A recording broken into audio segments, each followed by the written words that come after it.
Berpikir adalah menggunakan pikiran. Berarti kalau menggunakan pikiran, jangan izinkan pikiran menggunakan kita.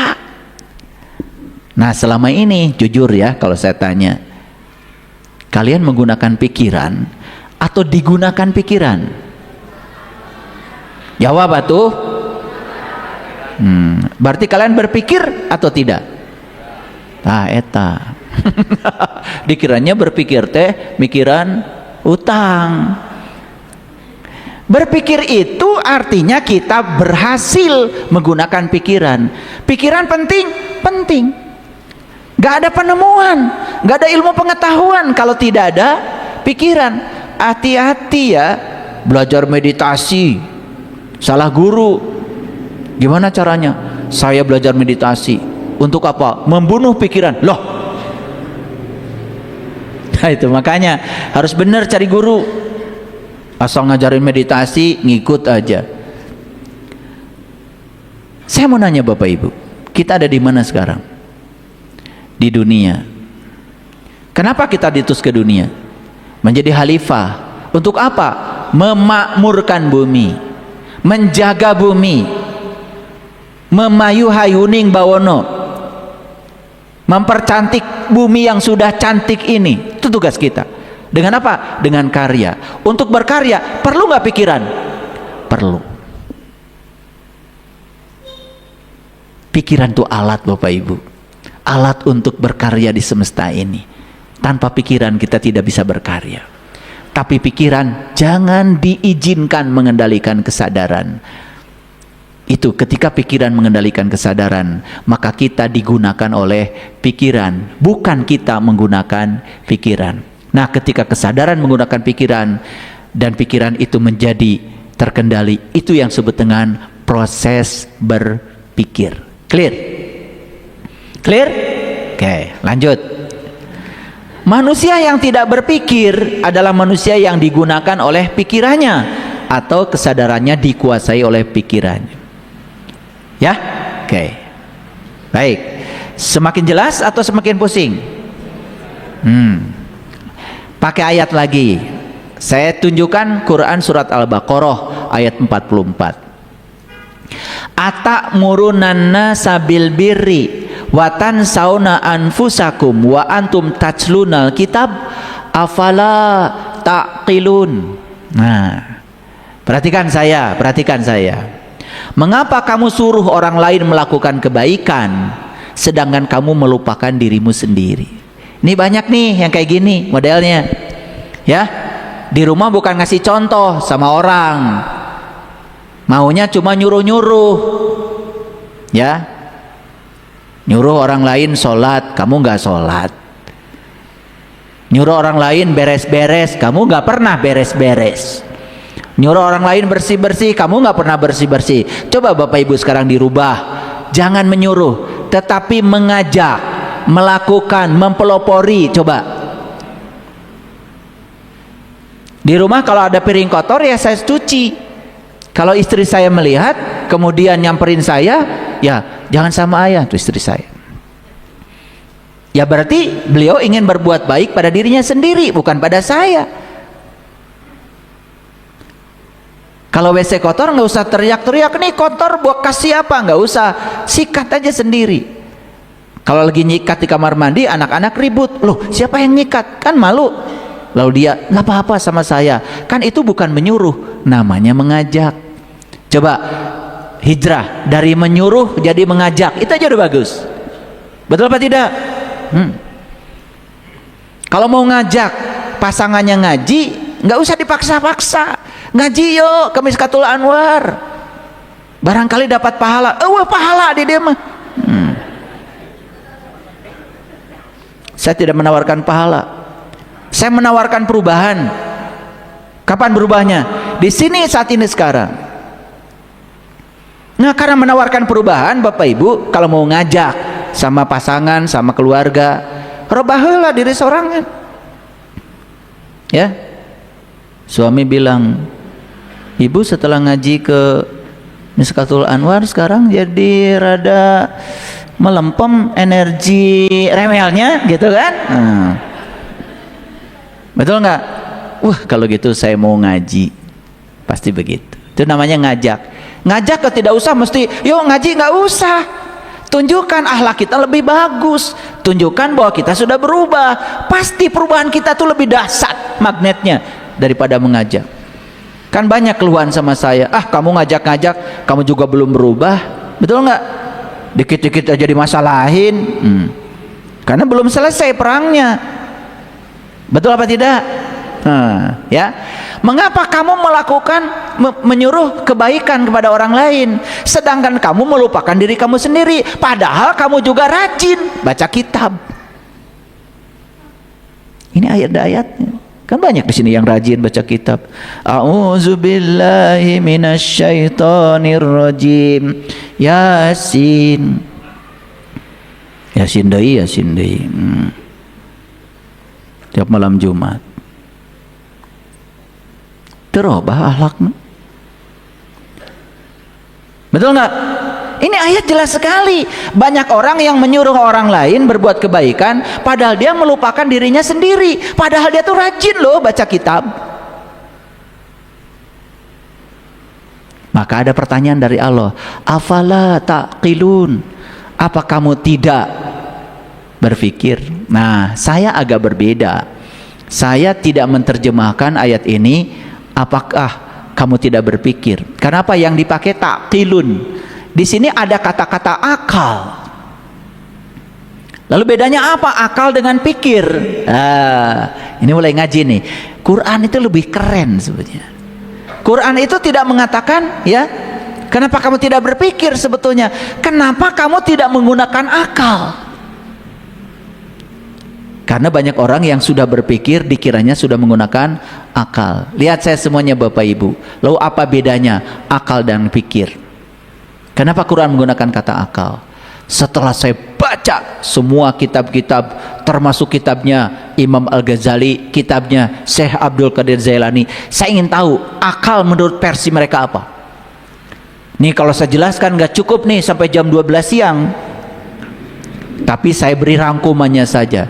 Ternyata akal itu adalah pikiran yang terkendali oleh kesadaran. Nah, pikiran yang dikendalikan oleh kesadaran, yang dia itu menjadi pelayan bagi kesadaran, itulah yang disebut dengan akal. Hebat nggak Quran? Hebat ya. Jadi Quran itu secara psikologis sangat keren. Jadi yang dipakai kata-katanya bukan pikir. Bukan kenapa kamu tidak menggunakan pikiran. Bukan. Semua juga sudah menggunakan pikiran. Tetapi pikirannya tidak terkendali. Nah, pikiran yang dikendalikan oleh kesadaran, itulah di Quran disebut akal.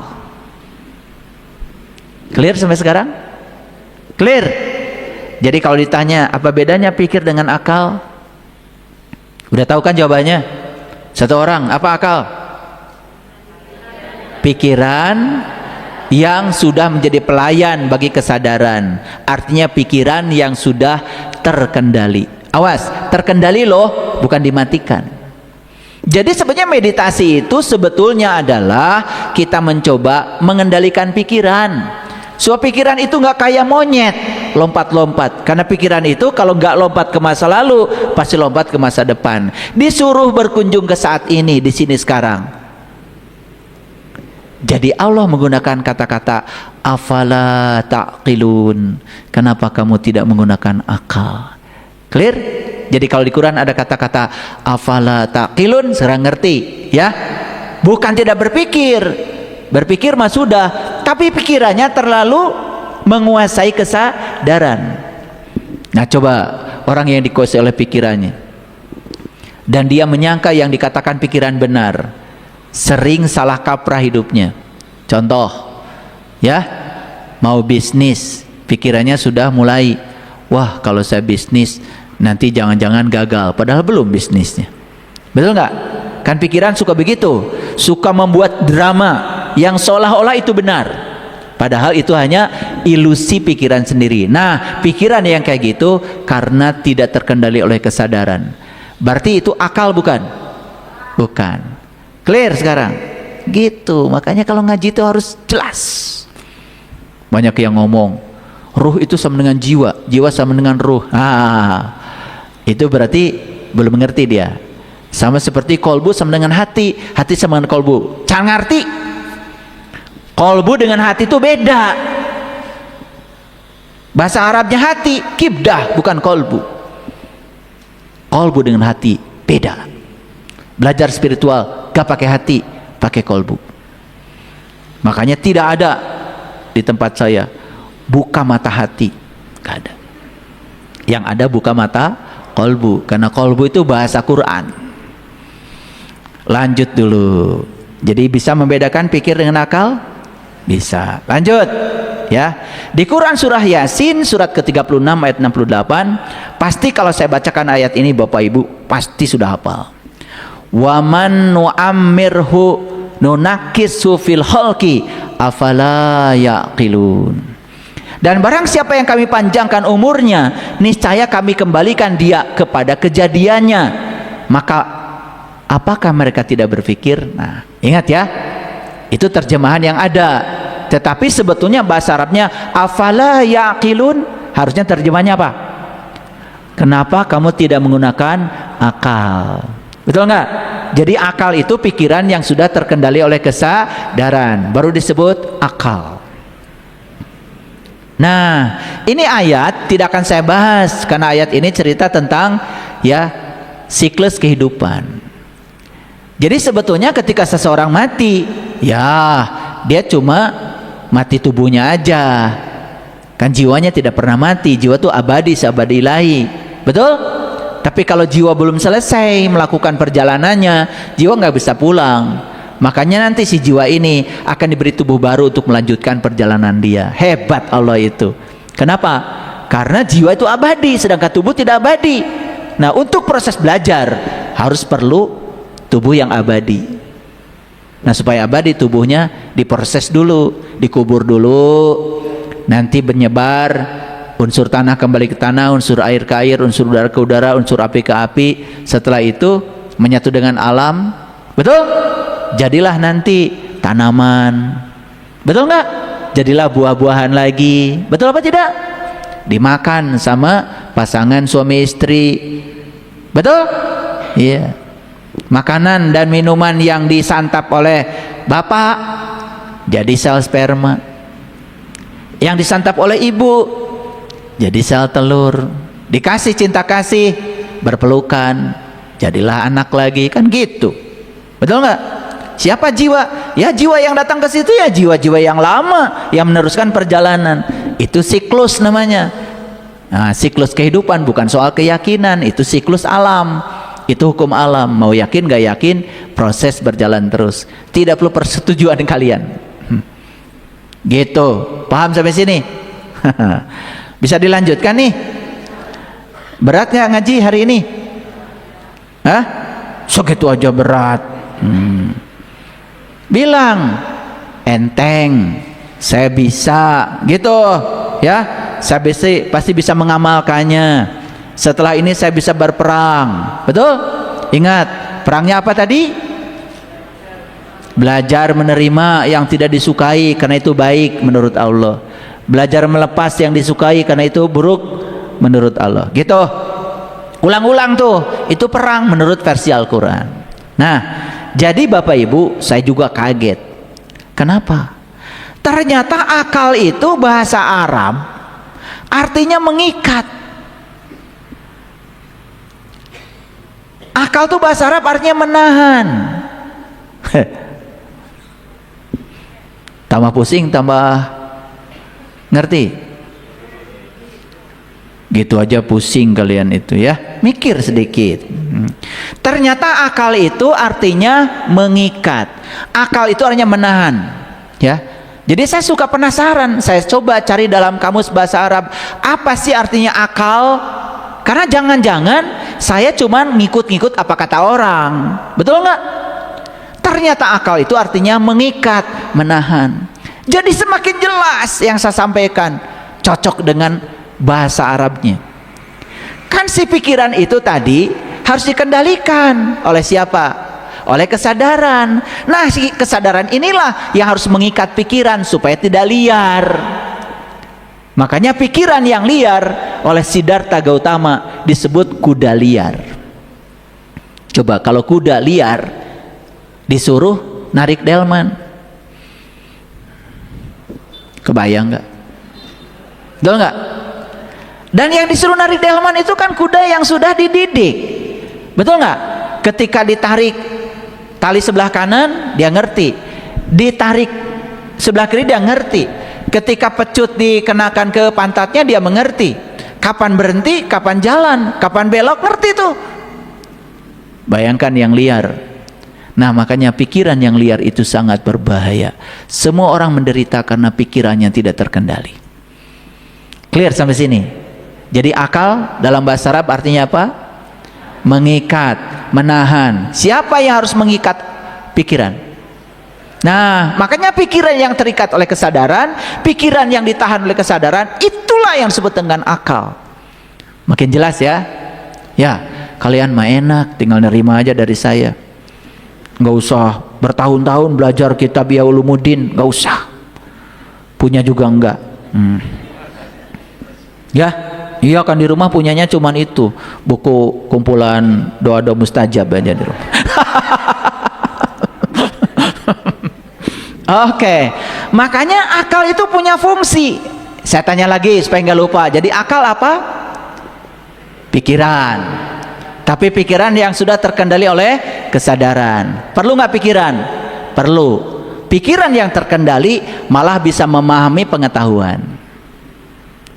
Pikiran yang terkendali bisa menghasilkan ilmu pengetahuan. Bapak Ibu, laptop, infocus, pengeras suara, lighting, semua produk-produk teknologi, semua itu adalah hasil dari produknya pikiran yang terkendali.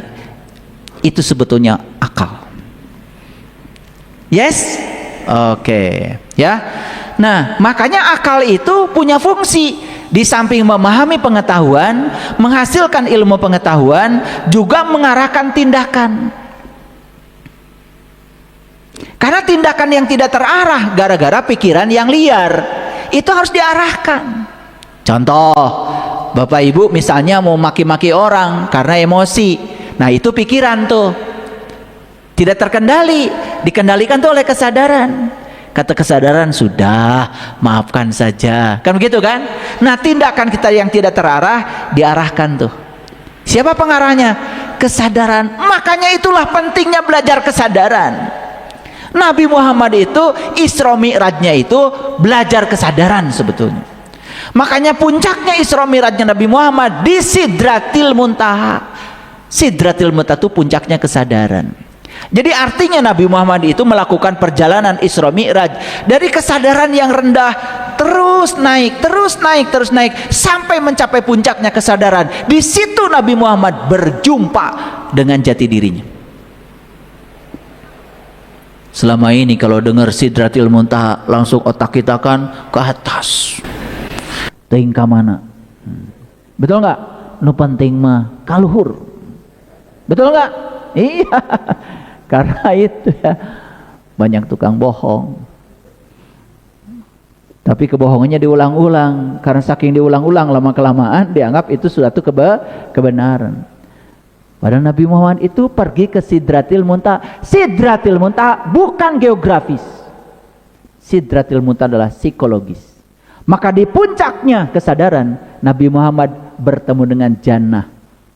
Jannah itu surga. Jadi surga pun bukan geografis, tapi psikologis. Berada di puncak kesadaran, apa saja enak hidup. Bahkan di tengah badai, kita masih tetap tenang. Indah kalau hidup kayak gitu. Orang yang kesadarannya rendah, Bapak Ibu, angin sepoi-sepoi aja bisa membuat jatuh. Boro-boro badai ya. Iya. Angin sepoi-sepoi, gubrag. Ngerakeun. Nah, jadi akal itulah sebetulnya yang membedakan antara benar dan salah. Boleh nggak kita melakukan penilaian benar salah? Boleh, tapi jangan terjebak.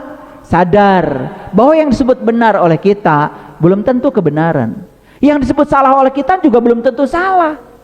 Karena tadi Benar salah itu biasanya kalau kita menyukainya disebut benar, kalau tidak menyukainya disebut salah. Padahal yang kita sukai belum tentu baik, kata Allah. Dan yang kita benci juga belum tentu jelek. Kan tadi sudah diajarkan ayatnya, Al-Baqarah 2:16. Keren Bapak Ibu. Itu kalau saya buka lagi lapisan lebih dalamnya lagi, wah itu mutiara di Al-Baqarah 2:16 itu luar biasa. Segitu aja dulu, segitu juga saya ulang-ulang. Betul nggak? Iya. Udah bandel ini. Terlalu banyak sampah di sini. Sampah masa lalu, betul nggak? Ilmunya banyak tapi hafalan mulu. Begitu ada masalah tidak bisa menyelesaikan masalah. Padahal hidup itu solve problem. Hidup itu menyelesaikan masalah. Oke. Bapak Ibu, ya, ketika pikiran terikat pada kesadaran, dalam bahasa Al-Quran disebut akal. Nah, ketika pikiran tidak mau tunduk pada kesadaran, dalam bahasa Quran juga disebut nafs. Nah, mulai muncul nih istilah baru.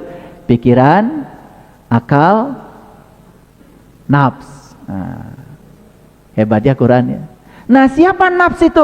Nah, nafs itu pikiran yang tidak dikendalikan oleh kesadaran. Dalam bahasa Quran disebut nafs. Jadi nafsu. Tong nafsu tuh, tuh. Betul nggak? Iya. Nafsu. Nah, nafsu dalam bahasa psikologi disebut ego. Tuh, jadi clear ya semua ya.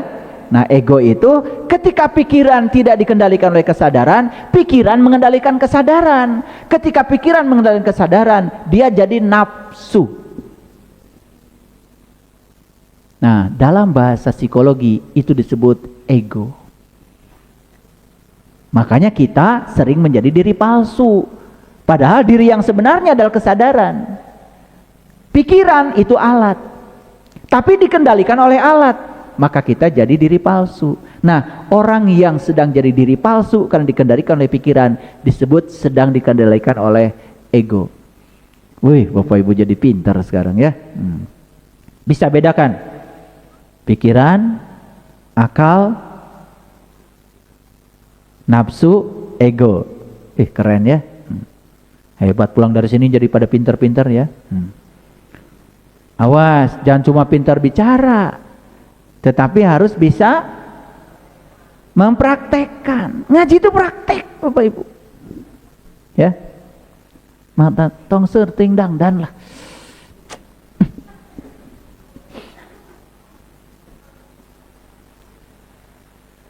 Mau ceramah kayak saya pakai batik aja udah cukup. Yang didandani dalamnya.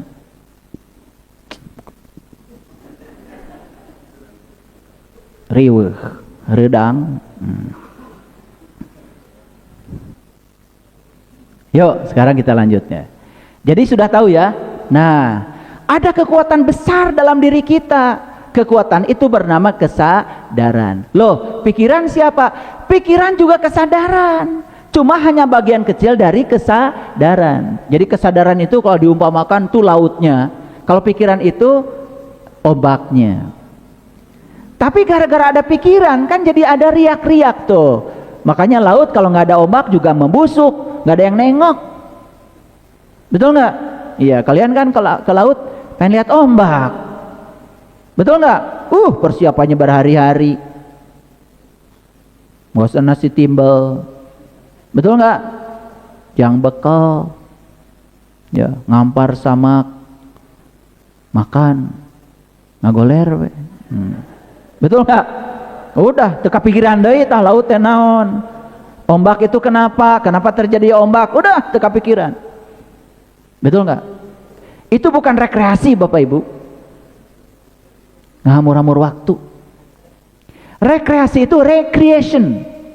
Recreation berarti mengulang pola pikir. Cing atuh balik di laut teh menang naon. Betul nggak? Banyak di situ ayat-ayat yang bisa dibaca. Banyak. Terapkan ke diri. Oh, kesadaran itu lautnya. Ya toh? Oh, ternyata ombak itu adalah pikirannya. Makanya pikiran itu kan gitu, naik turun. Betul nggak? Tapi kalau dikendalikan oleh laut sang kesadaran, si pikiran tuh jadi sadar. Da omak oge cai sarua jeung laut. Gitu. Sadar kalau dia berasal dari laut. Dia tidak akan ada tanpa laut. Nah, pikiran itu ketika sadar, saya nggak akan ada tanpa kesadaran. Jadi si kesadaran itu terus memantau pikiran. Ih, keren Bapak Ibu. Moal bisa amak deui lah kalau sudah begitu mah. Ya. Tah eta nu sok gampang amak. Sumbu pendek. Dasar omaknya gandeng omak. Laut mah tenang aja Bapak Ibu, laut tenang ya, tenang. Oke. Jadi untuk apa kalau gitu Allah menciptakan pikiran? Nah, pikiran itu sebetulnya softwarenya. Nah, yang diciptakan oleh Allah itu adalah otak, itu hardware-nya. Nah, siapa yang menginstall, yang ngasih program aplikasi ke hardware kita yang namanya otak itu? Lingkungan. Makanya pikiran itu terbentuk dalam waktu yang lama. Orang pertama yang membentuk pikiran itu adalah ayah ibu. Dan itu yang paling berbahaya. Karena itu kalau masuk ke alam bawah sadar, itu jadi blueprint tentang masa depan anak. Makanya orang tua yang sering menginputkan data-data tidak bagus pada anaknya, yuk sekarang disadari. Kita tuh sering mengatakan, nak jangan jajan, cari uang itu susah. Masuk tuh di otaknya. Begitu gede memang dia susah cari uang. Dan itu program harus diganti dengan program baru. Tambah lagi, ya hidup ini perlu perjuangan. Cari kerja susah, harga mahal-mahal, terus saja yang diinput di otak anak itu hal-hal yang buruk. Ketika anak minta uang sama orang tuanya, Pak, Bu, minta uang, duit di mana? Tuh. Kenapa sih tidak dicari jawaban yang sabar ya, nanti ada uang, kita akan dapat uang. Ya bari gawe, dong cicing wae.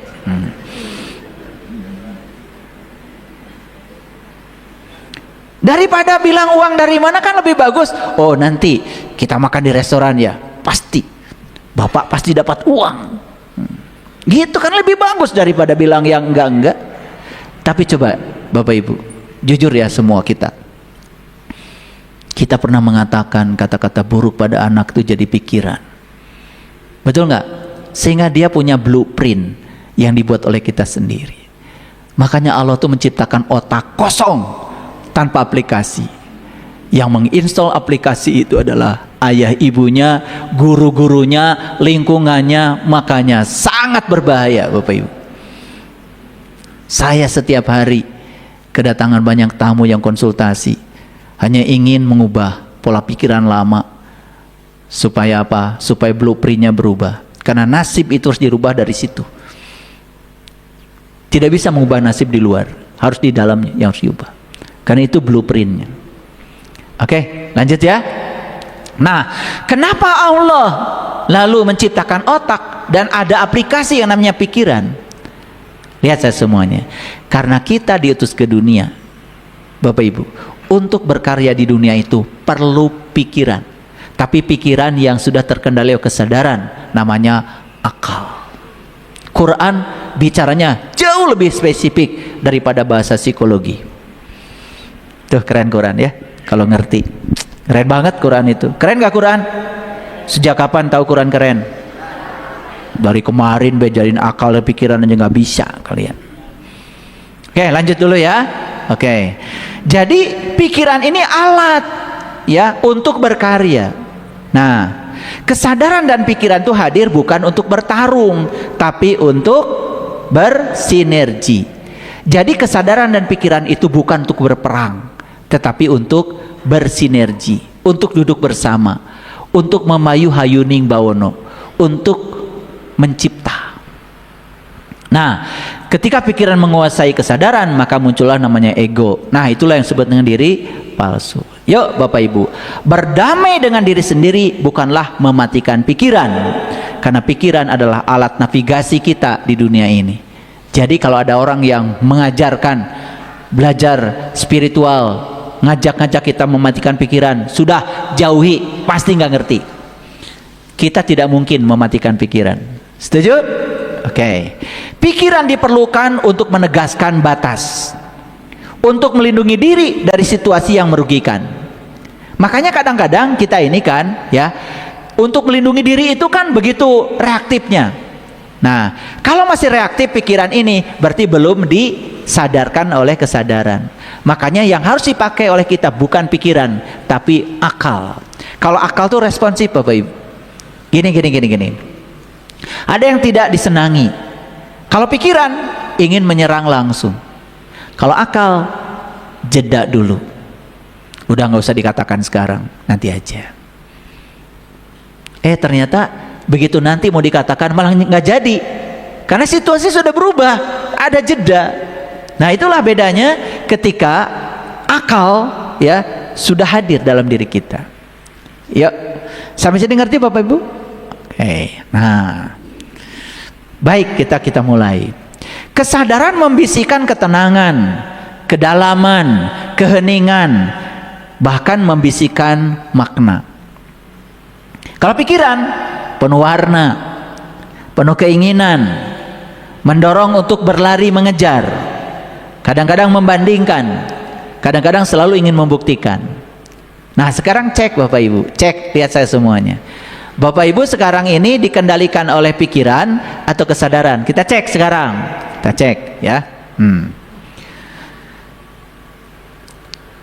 Selalu ingin lebih cepat, mau bepergian aja dengan orang lain, tidak mau tersaingi, ingin selalu paling cepat, paling duluan. Masih ada nggak sifat begitu? Masih apa tidak?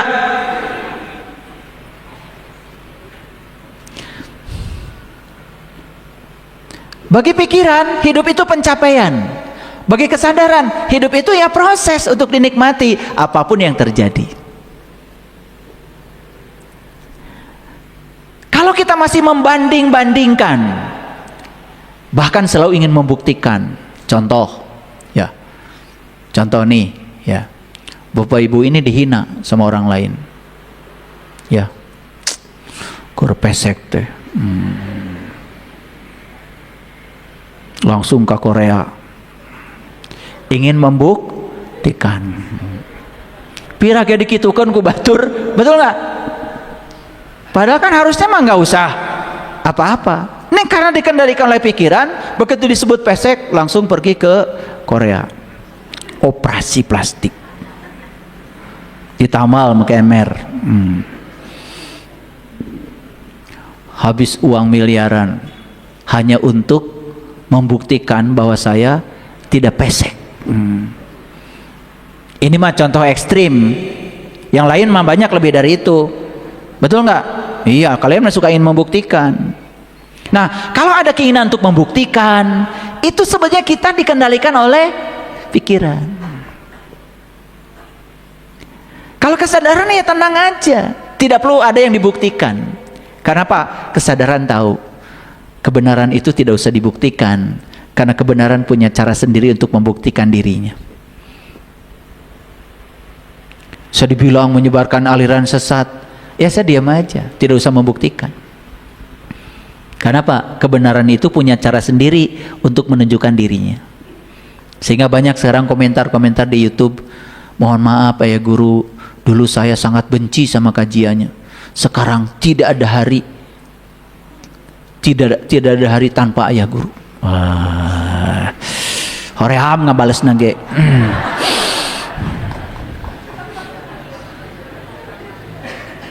Karena saya ya alhamdulillah, saya dicaci maki nggak akan marah, saya juga dipuji tidak akan terbang, karena segala puji milik Allah. Terus apa jasanya saya? Ya kalau Bapak Ibu merasa tercerahkan, katanya ada yang bilang, alhamdulillah setelah ikut kajian ayah, temperamen saya mulai menurun, ting sabaraha turuna. Tapi ya saya merasa hidup saya berguna gitu aja. Saya merasa niat saya ingin jadi kepanjangan tangan Allah menyampaikan cinta kasihnya, ya dirasakan, itu aja. Ya. Kesadaran membawa pada arah yang lebih tenang, lebih jujur, ya. Tapi kalau pikiran mendorong kita untuk bertahan hidup dan meraih. Cok Bapak Ibu, kita ini kan selalu ingin meraih ini, meraih ini, meraih ini, meraih ini, betul nggak? Bahkan terus mencoba mempertahankan hidup, padahal sebetulnya tidak usah begitu juga. Ya sudah gitu. Tidak ada yang perlu dipertahankan, ya. Ya kalau saatnya harus lepas rezeki kita kan, kalau itu baik, ya lepaskan saja. Kalau ada yang datang yang kita benci, kalau itu baik, ya terima saja. Kan itu kuncinya. Kunci berdamai itu adanya di situ kan sebetulnya. Clear? Kesadaran mengajak kita untuk berhenti sejenak, menarik nafas. Kadang-kadang kesadaran bertanya, untuk apa semua ini? Itu kesadaran. Mengapa ini terjadi? Itu pikiran. Kalau kesadaran, pesan apa yang hendak Kau sampaikan kepada aku lewat kejadian ini ya Allah? Coba setelah ini Bapak Ibu perhatikan, lebih banyak didominasi oleh mana dari indikator-indikator ini.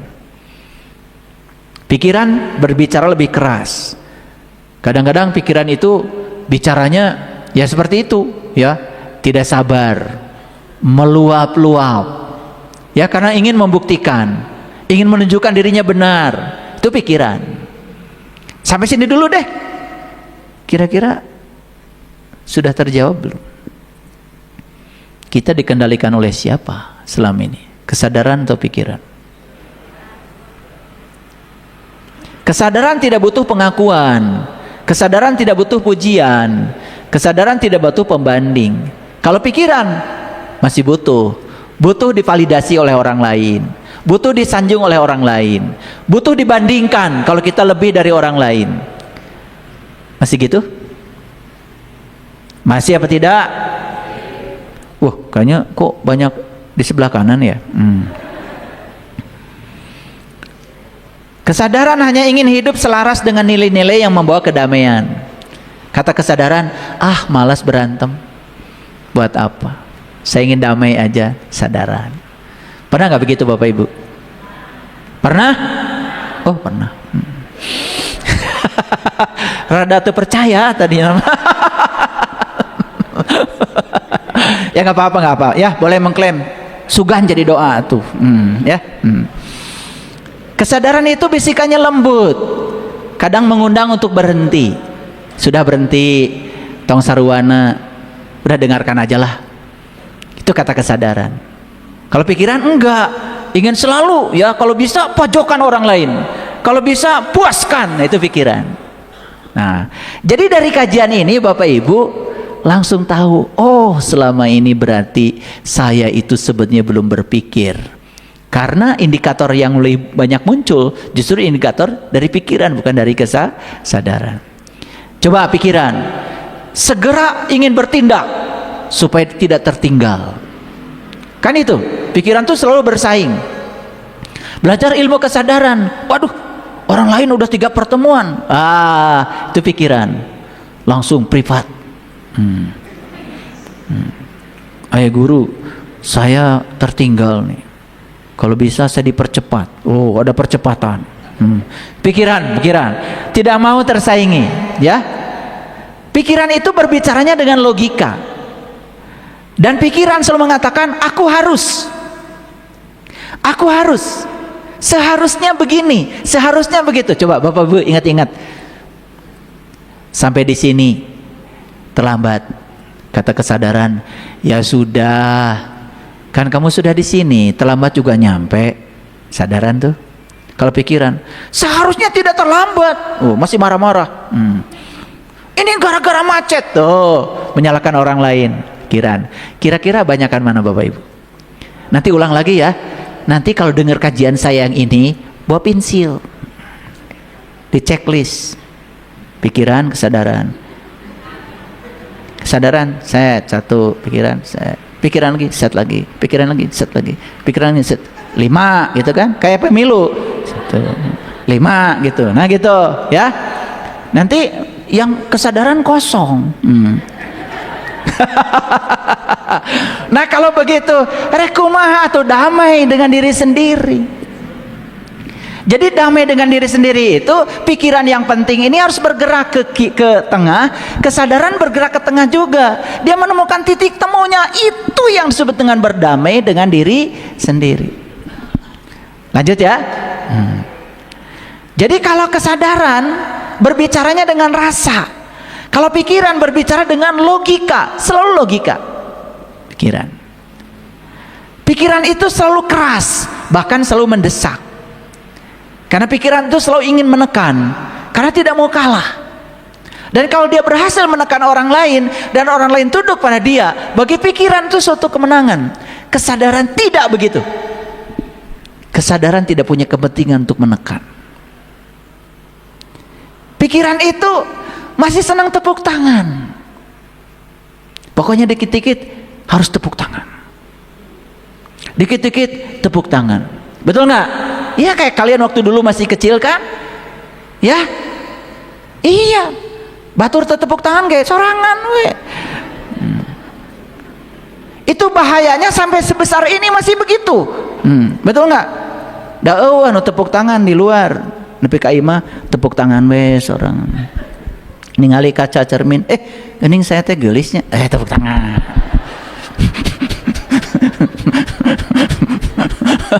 Anu tepuk tangan batur. Paham ya? Oke. Jadi coba Bapak Ibu, masih senang tepuk tangan? Masih senang pujian? Masih ingin diakui? Oke. Baca ya. Nah, ketika pikiran sudah menjadi ego, akan mendorong kita pada perlombaan. Ingin lebih dari orang lain. Perlombaan untuk mendapatkan pengakuan. Ya, gitu.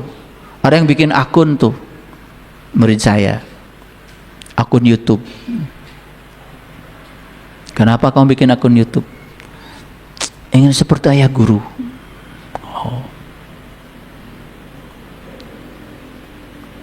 Tiap hari WA saya. Gimana caranya supaya subscriber saya banyak? Apa saya harus beli? Katanya subscriber tuh, pikiran. Saya kepikir juga enggak. Beli-beli ya kayak gitu. Ya biarkan aja, alami. Orang menonton boleh, enggak juga enggak apa-apa. Betul enggak? Nah, kalau sudah selesai dengan diri sendiri, ya ngapain? Apalagi lihat orang lain penontonnya sekian, pusing. Tuh pikiran. Nah, kalau Bapak Ibu masih begitu, masih jauh dari damai. Berdamai dengan diri sendiri berarti mengajak kesadaran dan pikiran untuk duduk bersama. Tapi bukan hanya duduk bersama, ya.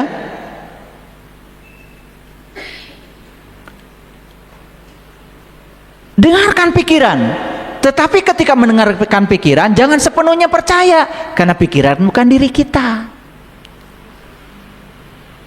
Dengarkan kesadaran, tetapi ketika mendengarkan kesadaran, lihat realitas hidup. Karena orang yang hanya fokus pada kesadaran, dia melupakan realitas hidup. Misalkan begini, ya pokoknya kalau saya mah dia apa-apakan, dia baca.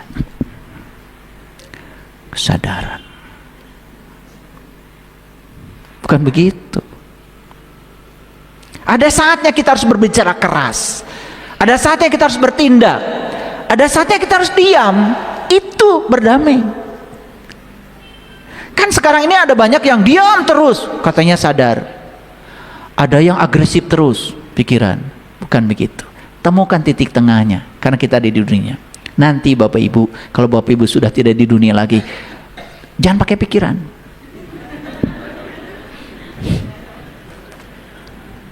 Nanti nggak pakai pikiran, maka kalau sudah tidak di sini lagi, betul nggak?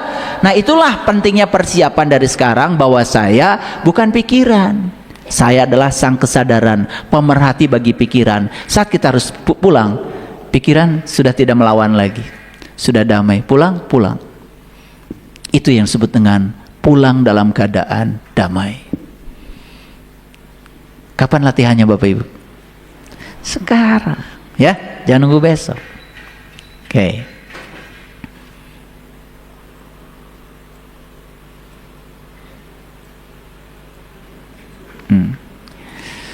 Tertinggal bagi kesadaran bukanlah sebuah kerugian. Jadi kalau tertinggal nggak apa-apa, karena mau jadi diri sendiri, nggak usah dibandingkan dengan siapa-siapa. Bagi kesadaran, ya, kan ada bapak ibu mungkin ya yang baru kajian hari ini, ya toh. Lalu kenapa saya tidak dari tahun lalu ya? Nah itu pikiran. Kalau kesadaran nggak begitu. Alhamdulillah hari ini juga saya baru mulai. Alhamdulillah walaupun terlambat, tapi saya akan memulainya saat ini. Kesadaran selalu membawa ketenangan. Kalau pikiran enggak, ya.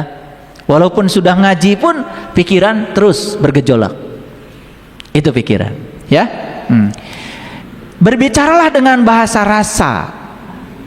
Boleh punya keinginan? Boleh. Tetapi tidak terikat pada hasil. Itulah kesadaran. Apakah kesadaran itu tidak punya keinginan? Punya. Gak mungkin gak punya keinginan. Pasti ingin lebih baik kan? Pasti ingin lebih sabar kan? Pasti ada keinginan. Ada malak dalam diri kita. Ada malaikat. Ada. Tetapi kalau kesadaran tidak mengikatkan diri pada hasil. Apapun yang terjadi, terima. Itu kesadaran. Kesadaran membantu kita untuk jujur. Ketika kita bohong, kesadaran bilang, jangan bohong atuh. Kesadaran bilangnya begitu. Kalau pikiran, tambah resep, sok tambah deui bohongna, hebat kamu. Pikiran begitu, ya. Tidak berlari. Kesadaran itu memilih langkah yang ringan, tidak mau yang berat-berat. Kesadaran tidak butuh untuk terlalu hebat, tetapi ingin terlihat benar aja. Gak apa-apa saya tidak disebut hebat, yang penting benar, dan saya tidak bohong pada diri saya sendiri. Kesadaran begitu. Coba kita cek pikiran, ya. Pikiran itu menjaga kita untuk terus bergerak. Bahkan ketika ada jeda sebentar aja, bagi pikiran itu dianggap kerugian. Ada yang nanya sama saya lagi jalan-jalan tuh, bawa cucu, ketemu sama orang di keramaian. Assalamualaikum ayah guru. Hebat ayah guru, ngasuh cucu. Iya. Sesibuk itu masih ada kesempatan ngasuh cucu. Ngasuh cucu jauh lebih penting daripada ngasih kajian, saya bilang. Buat apa saya ngasih kajian tiap hari, sibuk kemana-mana, cucu saya aja nggak kenal saya. Itu sebuah kegagalan kalau bagi saya. Makanya saya sering mengajarkan, meluangkan waktu untuk orang-orang yang kita cintai, itu adalah bukan kesia-siaan. Saya kemarin sama istri saya pergi ke Bogor, jalan-jalan yuk, berdua, jalan-jalan, pacaran, ya, nyetir sendiri. Saya nggak ngebut-ngebut, ya dinikmati perjalanan, dengerin musik, ngobrol sama istri saya, ngobrol tentang anak-anak. Mau kapan? Apa itu suatu kesia-siaan? Apa saya harus sibuk terus ngasih kajian? Saya ngasih kajian seminggu sekali. Kalau tiap hari, kapan mau diamalkan? Pikiran pasti bilang, bagus kalau ngasih kajiannya tiap hari. Saya live TikTok tiap hari, biar penghasilan saya banyak. Pikiran. Kalau kesadaran bilang, reksa nu ngadengekeunana. Betul nggak? Kajian aja terus. Yang kemarin aja seminggu yang lalu belum diamalin, udah datang nih makhluk baru lagi. Betul nggak? Coba kajian yang lalu apa judulnya? Tetap tenang di tengah badai. Oh bagus berarti ya, masih ingat ya, udah bisa tenang di tengah badai sekarang. Bagus. Nah, kan seminggu tuh latihan ya. Nah sekarang diganti nih, ada yang baru lagi ya, ada yang baru lagi, berdamai dengan diri sendiri. Dikasih nih cara-caranya oleh saya ya.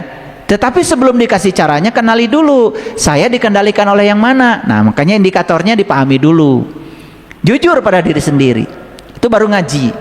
Ngaji itu ke dalam, ngaji diri. Ya? Oke. Jadi kalau pikiran, mengukur harga diri dari perbandingan. Selalu dibandingkan. Kalau mobil saya lebih bagus daripada mobil orang lain, saya sukses. Itu pikiran. Gitu. Kalau baju saya lebih keren dari orang lain, lebih branded dari orang lain, itu sukses. Itu pikiran. Kesadaran tidak begitu. Kalaupun harus pakai baju yang branded, bagi kesadaran bukan untuk dibandingkan dengan orang lain. Karena dia sedang menghargai dirinya sendiri. Karena tubuh ini layak untuk dikasih baju bagus. Itu kesadaran. Mungkin ada di ruangan ini yang pakai baju bagus karena ingin dilihat orang. Mungkin. Kan namanya juga mungkin. Ya, tapi ada juga yang pakai baju bagus untuk kenyamanan. Beda itu. Yang satu berbasis pada kesadaran, yang satu berbasis pada pikiran. Yang berbasis pada pikiran, capek. Yang pakai baju mahal, asa numuji kita tadi. Oh. Betul nggak? Iya. Capek kan? Betul nggak? Yang kesadaran, ya dan memang untuk kenyamanan diri. Saya pakai baju mahal karena saya ingin menghargai tubuh pemberian Allah, biar tubuh saya senang, sel-sel tubuh saya bahagia, nggak peduli orang lain tidak tahu merek baju saya. Dapat ditinggalkan mereknya teh. Betul nggak? Pikiran mah kan suka ada yang nempel tuh. Tadi buka. Biar kelihatan anyar. Paham ya sampai sini? Coba sampai sini aja. Udah mulai tahu nggak? Sebenarnya saya dikendalikan oleh siapa? Udah mulai tahu? Oke. Kesadaran mengajak kita untuk duduk sebentar, merasakan kehadiran nafas. Makanya ketika mau marah, kata kesadaran, calik heula tuh. Tarik nafas. Namanya mindfulness. Kasih jeda. Ya, udah tong ngacapruk wae. Kesadaran, ya. Kalau pikiran enggak kan, ingin melangkah, bahkan tanpa pikir panjang. Kalau bisa meluapkan sesuatu yang dianggap benar oleh dirinya, padahal akan berujung penyesalan, nggak peduli. Takut ketinggalan, takut tidak cukup, takut dianggap kalah, apalagi kalah di mata orang lain. Lahir dari kebutuhan untuk melindungi diri. Lahir dari pengalaman hidup untuk membuktikan bahwa kita bertahan. Lahir dari rasa takut ditolak, dari luka yang diremehkan, dari tekanan untuk selalu menjadi yang terbaik. Pikiran selalu ingin lebih baik dari orang lain. Kesadaran tidak. Gak apa-apa, kamu tidak usah lebih baik dari orang lain. Yang penting kamu jadi versi terbaik dari diri kamu aja. Kamu sudah keren. Damai? Saya korek nurut kasaha. Ini Bapak Ibu teh kan tugasnya, tujuannya itu ingin mencari kedamaian. Dikiranya kedamaian ada di luar. Tidak. Kedamaian sudah ada di sini. Singkirkan dominasi dari pikiran, damai akan hadir dengan sendiri. Karena kedamaian sudah ada di kesadaran. Kesadaran itu tidak pernah pergi, ada di sini. Ya. Nah, tidak memerlukan pembuktian dan tidak takut terlihat lemah. Itu kesadaran. Kesadaran tahu bahwa kelemahan adalah bagian dari kesadaran. Mengajak kita untuk menatap luka dengan keberanian. Kesadaran mah luka itu ditatap dengan berani, diakui bahwa saya pernah terluka. Itu kesadaran. Diakui kalau luka itu ada. Dipersilahkan luka itu bicara. Itu kesadaran. Tapi kalau pikiran, enggak. Luka itu ditutup dengan topeng, pura-pura bahagia. Tuh ada yang bilang iya tadi ya. Bener ya, ini ngaji bener banget ya. Langsung iya katanya ya. Kalau kesadaran luka itu diakui bahwa saya pernah terluka, saya pernah sakit hati, saya pernah bodoh, saya pernah mengizinkan diri saya tersakiti, diakui. Dan sekarang healing, disaksikan, diterima bahwa itu pernah ada, sembuh nanti. Tapi kalau pikiran tidak, malah luka itu disembunyikan sedalam-dalamnya. Pura-pura senang, pura-pura bahagia, pura-pura baik-baik saja, padahal di dalamnya hancur. Coba rasakan. Coba sekarang, Bapak Ibu pejamkan mata. Semua pejamkan mata. Saya mau kasih tahu, ini pikiran atau kesadaran? Tes ya, tes. Ya, berani mengakui kesalahan tanpa takut kehilangan harga diri. Oke. Selalu tampil sebagai tameng untuk membela, sampai lupa melepaskan tameng walaupun tidak ada ancaman nyata. Mengakui kesalahan adalah tanpa tanda keberanian diri. Kekuatan yang meledak-ledak itulah diri saya. Seperti danau yang tenang, seperti air terjun yang bergemuruh, sebagai kompas yang memberikan arah jalan sekalipun tidak mudah. Butuh waktu yang lama untuk pikiran. Wah, bocor nih. Ya, mengajak untuk berhenti sejenak, meresapi langkah, menyadari kehadiran. Pejamkan matanya. Tak pernah terburu-buru karena percaya semua hal ada waktunya sendiri, karena ingin kita tenang. Selalu bergerak cepat karena ingin kita berkembang. Mengejar sesuatu karena semua orang melakukannya. Seberapa banyak yang dapat kita menangkan? Hidup adalah perlombaan mencapai garis akhir. Selalu menagih hasil. Jika tidak sesuai merasa gagal. Mengapa ini terjadi? Seberapa dalam kita memahaminya? Hidup adalah perjalanan yang memberikan banyak arti dan pengalaman. Nikmati setiap langkah dengan penuh kesadaran. Pesan apa yang hendak disampaikan lewat kejadian ini? Oke, gitu cara ngajinya. Lanjut ya. Berfokus pada tujuan. Berfokus pada produktivitas dan selalu berada dalam tekanan. Lakukan ini agar semua orang melihatmu dan kamu diakui. Mengejar validasi. Selalu menutupi rasa sakit dengan senyuman palsu. Agar dunia mengira kita baik-baik saja. Berfokus pada perjalanan. Kesadaran. Berfokus pada pemulihan. Berfokus pada napas yang lega. Bebas dari tekanan. Lakukan ini agar dirimu menjadi lebih bahagia meskipun tak ada orang yang melihatnya. Mengejar panggilan jiwa. Mengakui bahwa rasa sakit itu ada. Mendengarkan rasa sakit itu. Memahami pesan yang dibawa rasa sakit itu. Mulai hebat ya ibu bapak ya. Tetap tutup mata ya. Dengarkan lebih dalam lagi kata-kata saya dan klasifikasi. Selalu ingin disebut menang di mata orang lain. Nah, bukan hanya gitu jawabnya. Saya bukan itu. Saya yang ditambah ya. Nah, sekarang ditambah ya. Jadi setelah bilang pikiran atau kesadaran, bilang ada nggak pada saya? Itu jawab pertanyaan berikutnya. Yuk, mulai ya. Selalu ingin disebut menang di mata orang lain. Ada nggak? Gitu. Tambah lagi. Rasa kecewa mengajarkan tentang batas yang harus dijaga. Ada? Pernah kecewa? Nah, tetapi jangan mendalam. Dijaga. Jangan terlalu mendalam. Itu kesadaran. Oke, lanjut ya. Kemenangan adalah pengakuan dari luar. Ada nggak? Semua pertempuran harus dimenangkan. Ada nggak? Semua ekspektasi harus dikejar. Ada nggak? Menjaga batas dan harga diri. Pikiran. Ada nggak?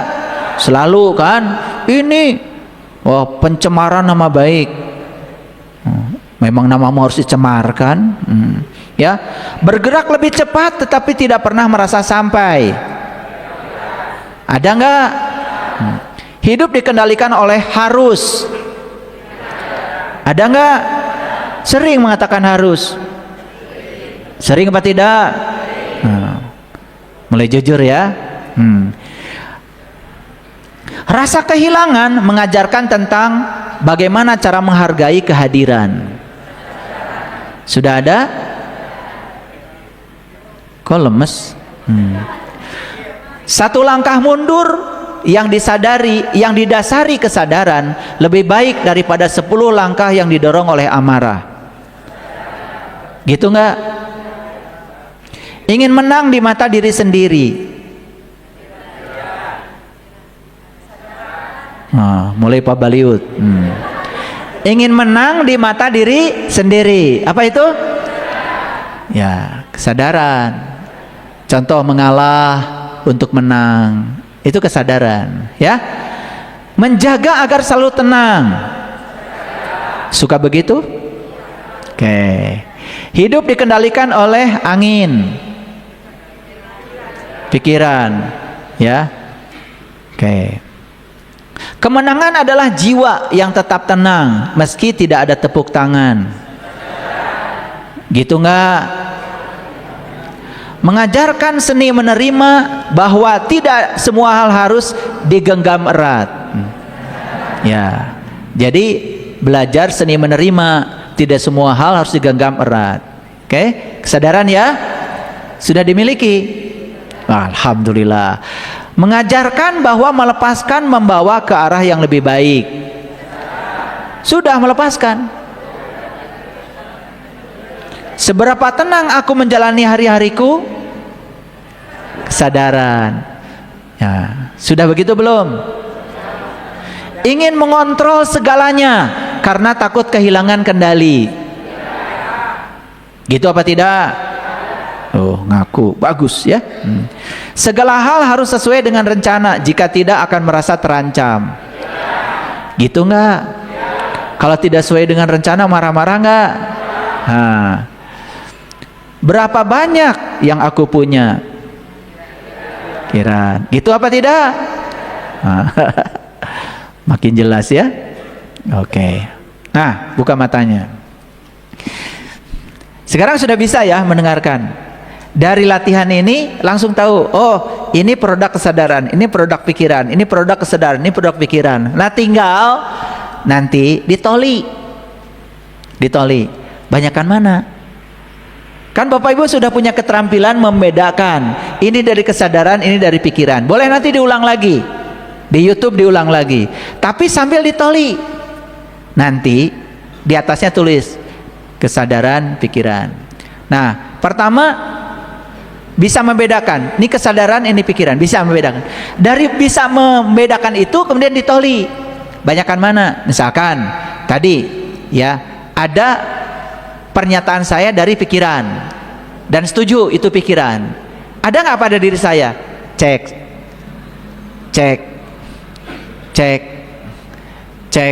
Jangan-jangan nanti semuanya setelah ditoli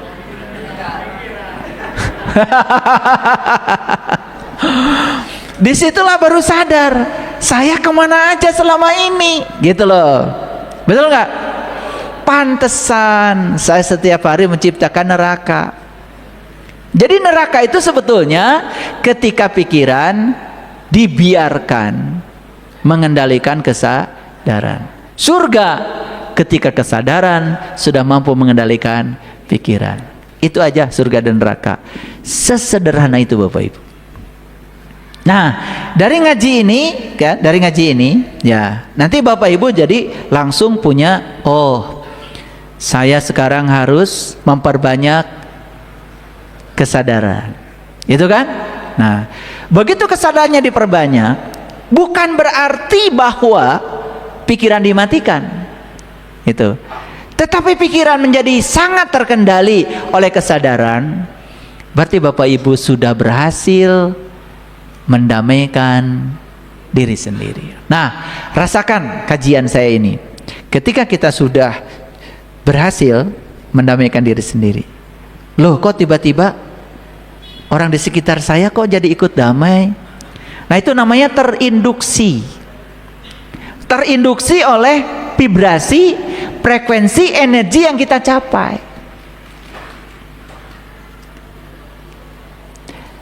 Jadi jangan heran ketika Bapak Ibu mempraktekkan ajaran ini, nanti orang-orang di sekitar kita kok berubah dengan sendirinya, otomatis. Misalnya, mohon maaf, kok pasangan saya sekarang jadi berubah, lebih perhatian sama saya, lebih sayang sama saya. Ah, itu induksi namanya. Itu efeknya. Kenapa? Itu like attracts like. Karena energi, frekuensi, vibrasi kita sudah di atas. Maka yang datang juga orang-orang yang sama frekuensi dan vibrasinya. Wah, ini keren sekali. Inilah sebetulnya cara leluhur kita dari dulu mengubah keadaan. Dan selama ini kita mengubah keadaan itu bukan dengan cara mendamaikan pikiran dengan kesadaran, malah menjauhkan pikiran dengan kesadaran. Ingat ya, kesadaran ini ya di dunia ini sekarang pemandu bagi pikiran. Nanti kalau sudah mati gak pakai pikiran lagi, hanya berdiri sendiri kesadaran. Begitu. Terasa nggak Bapak Ibu? Terasa. Tadi ketika memejamkan mata, banyak gak hal yang di luar dugaan Bapak Ibu bisa menjawab? Banyak kan? Nah, nanti di rumah diulang lagi. Nanti di rumah memejamkan matanya lebih banyak lagi. Jadi pejamkan mata, bisa juga ditolip pakai tangan.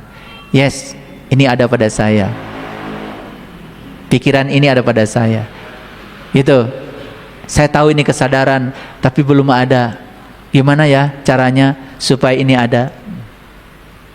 Itulah kita langsung berlatih. Nah, latihannya gimana? Latihannya pasti Bapak Ibu akan dihadapkan pada situasi yang akan melatih langsung. Nah, makanya ingat lagi ayatnya ya. Boleh jadi kamu membenci sesuatu, padahal itu amat baik bagi kamu. Ingat itu. Ketika ada yang dibenci itu, langsung ingat ayat itu. Kan sekarang nggak ingat ayat kan? Ingatnya golok, ingatnya yang lain-lain lah pokoknya. Ya, sekarang ingat, ya kata Allah, wallahu ya'lamu wa antum la ya'lamun. Allah Maha tahu, saya tidak tahu. Percaya deh sama Allah. Jadi sekarang latihannya, begitu dapat yang sangat dibenci, langsung saya harus menerima ini. Saya harus berlatih menerimanya. Gimana caranya? Mengubah sudut pandang. Karena untuk memaafkan itu Bapak Ibu tidak cukup dengan pokoknya saya maafkan, nggak bisa. Rubah dulu sudut pandangnya. Tambah pengetahuan.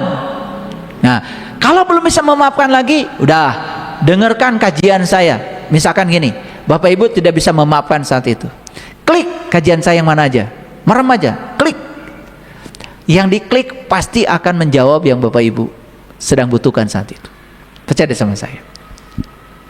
Kadang-kadang Bapak Ibu perlu bantuan. Nah, sekarang saya mau bertanya. Mulai sekarang Bapak Ibu mulai melihat bahwa rezeki dari Allah itu tidak selalu angka-angka dan uang. Perhatikan saya. Bapak Ibu dapat kajian seperti ini dari saya, rezeki bukan? Bisa nggak diuangkan? Ada yang uangnya banyak tidak merasa punya, apalagi yang nggak punya uang. Tapi setelah dapat kajian gini, ya, yang punya uang merasa lebih bersyukur, yang tidak punya juga tetap bersyukur, karena dia sadar, sekarang saya nggak punya, tapi kata Rasulullah dalam sebuah hadis, berbahagialah saat kamu tidak punya, kan di depanmu ada saat di mana kamu akan punya. Kesadaran selalu mengajarkan itu, kesadaran selalu menenangkan. Kesadaran itu begitu. Nah, kalau setiap hari Bapak Ibu praktek dengan saya seperti ini, perhatikan saya. Seminggu, 2 minggu, Bapak Ibu wajahnya lebih muda. Percaya sama saya, gak usah operasi, lebih muda. Tekudu ka Korea. Perhatikan saya, lebih muda deh, lebih muda. Jadi saya sebenarnya diam-diam suka mengamati. Oh, tambah muda nih kelihatan. Gitu. Nah, begitu kita bisa berdamai dengan diri sendiri, apa yang terjadi? Tubuh kita mau memproduksi hormon-hormon yang membuat tubuh kita menjadi penuh dengan gairah. Tapi begitu di sini konflik gak selesai, tubuh kita menghasilkan hormon-hormon kortisol, hormon-hormon yang membuat Bapak Ibu umurnya baru 40 kelihatan seperti 80. Nggak percaya sama saya? Iya, begitu jalan udah.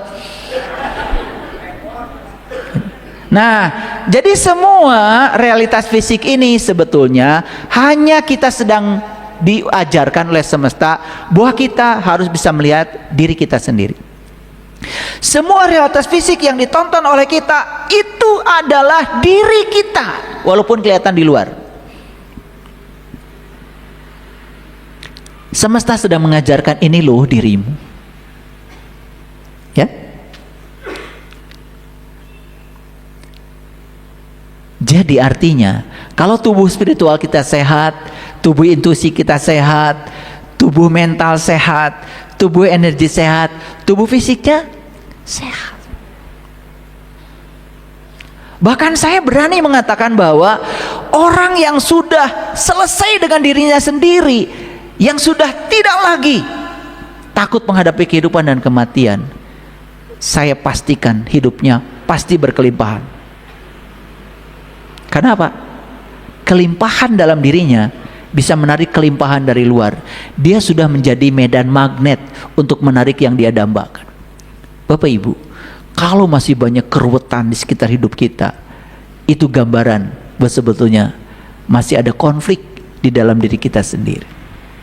Jadi tidak usah lagi cerita tahajudnya berapa rakaat, tidak usah cerita lagi ngajinya apa, meditasinya berapa jam, bullshit semua itu. Lihat saja realitas hidupnya. Kalau masih banyak keluhan, belum bisa menerima kenyataan, masih senang menceritakan sesuatu yang tidak diinginkan, masih senang curhat-curhatan, senang menseminarkan kesusahan diri, ingin mendapatkan belas kasihan, itu sudah jelas kita belum kemana-mana. Belum kemana-mana. Jadi saya sekali lagi menyampaikan di akhir kajian saya ini, orang yang sudah selesai dengan dirinya sendiri, sudah damai di dalam, dia akan menarik semua berkah dari semesta nyaris tanpa upaya. Sekali lagi, dia akan menjadi medan magnet. Ya, alam semesta diciptakan oleh Allah bukan untuk tunduk kepada diri kita, tapi alam semesta diciptakan oleh Allah untuk mengajari kita agar kita bisa selaras dengan alam semesta. Alam semesta dicipta bukan untuk tunduk kepada kita, tapi alam semesta diciptakan oleh Sang Pencipta untuk mengajarkan berbagai hal kepada kita agar kita hidup selaras dengan semesta. Begitu kita selaras dengan semesta, energi kita jadi besar. Hidup penuh perayaan, hidup menakjubkan, hidup menjadi sesuatu yang sangat keren. Keren sekali hidup itu. Itulah kuncinya. Terima kasih. Assalamualaikum warahmatullahi wabarakatuh.